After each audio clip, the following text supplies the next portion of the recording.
भाई क्या होते हैं ये जमाने को मेरे हुजूर ने आकर बताया। आका करीम अलैहिस्सलाम तशरीफ फरमाते कि एक नौजवान हाजिर खिदमत हुआ, आकर अर्ज करता है कि हुजूर मैं कमाता हूं और मेरा भाई कमाता नहीं, रहते इकट्ठे हैं, अखराजात सांझे हैं, तो मेरे हिस्से की कमाई भी उसकी तरफ चली जाती। इस तरह एक कमाने वाले भाई ने ना कमाने वाले की शिकायत अल्लाह के रसूल की बारगाह में पेश की। आज घर घर का यही दुखड़ा है, जो ज्यादा कमाता है वो दूसरों को खातिर में नहीं लाता। बड़ा भाई छोटों के लिए बेपनाह मोहब्बत के जज्बात रखता हो, लेकिन उसकी आमदन थोड़ी हो तो छोटे ताना देते हैं कि तूने बाप के बाद कौन सी जागीर है जो हमारे लिए बचा के रखी। आज कहा जाता है कि तू कहता है तेरी इज्जत कोई नहीं करता, तेरी इज्जत किस बात पे करे? तेरे बच्चों की फीसें तो हम भरते हैं, घर के खर्चात तो हम चला रहे हैं, तेरी इज्जत किस बात पे करे? आज जिस भाई के पास दौलत ना हो, दूसरे भाई उसकी इज्जत करने के भी रवादार नहीं। और अब तो हालत यह है कि अगर कोई भाई गरीब हो तो उसका भाइयों की लिस्ट में तारुफ भी नहीं करवाया जाता, कि क्या बताएं कि ये मजदूर भी हमारा भाई है, इससे हमारे स्टेटस में फर्क आता। हाँ, कोई एमपीए हो, कोई एमएनए हो, कोई चेयरमैन हो, कोई शहर का बड़ा सौदागर या ताजर हो, वो तीसरे खानदान का भी हो तो हम खींच के अपने खाते में डाल लेते हैं, ताकि पता लगे हम तो शुरू से उमरा के खानदान से ताल्लुक रखते हैं। लेकिन मेरे हुजूर इस्लाम ने कितनी बड़ी बात इरशाद फरमाई। अर्ज की हुजूर मैं कमाता हूं, भाई कमाता नहीं, रहते इकट्ठे हैं, अखराजात सांझे हैं, तो मेरे हिस्से की कमाई भी उसकी तरफ चली जाती है।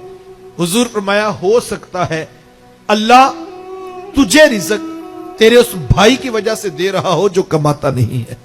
कितनी बड़ी बात है यार, इस एक बात पे पूरी जिंदगी गुजारी जा सकती है। साहिब ये तो कर्म हो गया कि उसने तेरा हाथ देने वाला बना दिया, लेने वाला नहीं बनाया। अगर तेरा हाथ लेने वाला बना देते तू क्या कर सकता? तू भी तो सी मां का बेटा, तू भी तो सी बाप की औलाद है।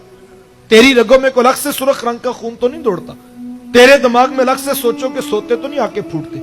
तुझे अपनी डिग्रियों पे नाज है, तेरे से बड़ी बड़ी डिग्रियों वाले लोगों के आगे खाक छानते फिरते। ये महज उसका करम था साहिब, उसने तेरा हाथ देने वाला बना दिया। सारी बरादरी, पूरा खानदान 30-30 साल से कारोबार करने वाले नीचे रह गए। तेरा सितारा ओजे सुरैया की बुलंदियों को छूने लगा।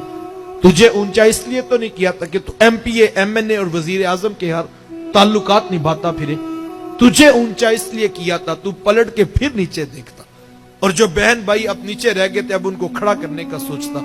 वो किसी दानिश्वर ने किसी करोड़पति का इंटरव्यू लिया तो पूछा जनाब आप करोड़पति कैसे बने? आज हर शख्स चाहता है मैं भी रातों रात अमीर हो, जो मैं भी करोड़पति बन जाऊं। तो पूछा जनाब आप करोड़पति कैसे बने? तो उसने मुस्कुरा के कहा मैंने अपने नीचे वालों को लाखपति बना दिया, कुदरत ने मुझे करोड़पति बना दिया। जो नीचे वालों के बारे में सोच रहा होता है, हाँ हाँ, जो रात सोने से पहले सोच रहा होता है यार भाई की बेटियां ज्यादा हैं, भतीजा जवान हो गया, चलो माशाल्लाह पढ़ भी गया, मैं कोशिश करता हूं कि इन टाइम से नौकरी लग जाए। ये किसी के बच्चों के बारे में सोच रहा होता है कि भाई का बोझ हल्का हो जाए। अल्लाह की रहमत के फरिश्ते इसी के वेड़े में उतर रहे होते हैं। ये तो सादा सी बात है यार, जब बंदा बंदा होके बंदों के बारे में परेशान हो रहा होता है, मुझे बताओ क्या वो रब होके बंदों पे करम नहीं करेगा कि ये तो बंदा होके मेरे बंदों के बारे में परेशान हो रहा है और मैं तो रब्बुल आलमीन हूं, मैं तो अहकमुल हाकिमीन हूं। ये तो वाज़ेह हदीस भी मौजूद है कि हुजूर मैं जब कोई बंदा है मोमिन अपने मोमिन भाई की तकलीफ को दूर करने के लिए चल पड़ता है, अल्लाह की रहमत के फरिश्ते उसके मददगार बन जाते हैं।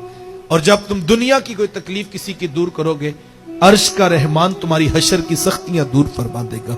यह जिंदगी गुजारने का उसलूब है जो मेरे हुजूर इस कायनात में लेकर जलवा फिरास हुए। साहिबो जोड़ने की कोशिश करो, माफ कर देने का हौसला पैदा करो, सुलह कर लेने का मिजाज इख्तियार करो। ये जिंदगी एक बार मिली है, लड़ाई झगड़े फितने फसादात और गिले शिकवों में गुजार लेना ये कोई दानाई और हिकमत की बात नहीं है। मैं आपको दावत देता हूं कि तोड़ना कोई कमाल की बात नहीं। ये शीशे का ग्लास पड़ा है, छोटा बच्चा भी पांव की ठोकर मारे तो वो तोड़कर दिखा सकता है। तोड़ना तो कोई कमाल की बात, जोड़ना असल काम है साहिब। वो क्या कहा था, तोड़ने वाले खाक किया करते हैं, तोड़ने वाले खाक किया करते हैं, जोड़ने वाले कमाल किया करते हैं।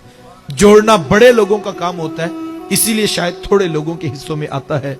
आइए जोड़ने का मिजाज पैदा करें। कितना बड़ा पैगाम है। आप उस शख्स पर निशान लगाएं जो खानदान को तोड़ता है, जो बरादरी को तोड़ता है, रिश्तों को तोड़ता है, भाइयों को लड़ाता है, बहनों को नफरत की पट्टियां पढ़ाता है। آپ اس پر نشان لگائیں. ہم نے تو ان کی حویلیاں بھی ویران دیکھی ہیں. توڑنے والوں کے گھر کبھی آباد نہیں ہوتے ہیں. اور یار آپ اس شخص پر نشان لگائیں جو جوڑنے کی بات کرتا ہے, جو سلو کرنے کا حوصلہ رکھتا ہے, جو معاف کر دینے کی عادت اختیار کرتا ہے. یار گھر تو گھر, ہم نے تو ان کی قبروں پہ بھی محبت کے چراغ چلتے دیکھے.